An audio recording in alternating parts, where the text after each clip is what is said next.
জাতগুলো একেবারেই নতুন। এখান থেকে ফল হবে, আপনাদের ফল দেখাবো, চারা উৎপাদন করব, তারপরে বিক্রি হবে। এগুলো হচ্ছে আপনার, তাছাড়া আমাদের এখানে আছে এই যে জিও ব্যাগ সেট আপ করা পিং পং লঙ্গান। যারা প্যাকেটিং করতে আপনার ঝামেলা হবে, রেডিমেড এইভাবে কিনে নিতে পারেন আমাদের কাছ থেকে। এটা হচ্ছে পিং পং লঙ্গান। এখানে আছে লাল জামরুলের চারা জিও ব্যাগ সেট আপের। এখানে আছে পার্সিমনের চারা জিও ব্যাগ সেট আপের। তারপরে এই যে এখানে আরো চারা আছে কিছু। এই যে পার্সিমনের চারা আছে আমাদের কাছে, বড় বড় সাইজের, 2.5 ফুট 3 ফুট সাইজের পার্সিমনের চারা সংগ্রহ করতে পারবেন। এখানে পিং পং এর প্যাকেট চারা আছে, এই যে পিং পং লঙ্গানের প্যাকেট চারা। এগুলো হচ্ছে সব পিং পং লঙ্গানের প্যাকেট চারা। পিং পং লঙ্গান নিতে পারবেন। এখানে আছে 4 সিজন লঙ্গান, এটা হচ্ছে 12 মাস ফল দেয়। 4 সিজন লঙ্গান চারা দেখেন অনেক সুন্দর সুন্দর।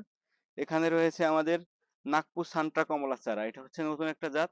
নাগপুর সান্ট্রা, এটার আমার বাণিজ্যিক বাগান রয়েছে, আপনাদের ভিডিওতে আমি দেখেছি আমার বাণিজ্যিক বাগান, প্রচুর পরিমাণে ফলন, উচ্চ ফলনশীল একটি জাত। যে কেউ বাণিজ্যিকভাবে চাষ করতে পারেন নাগপুর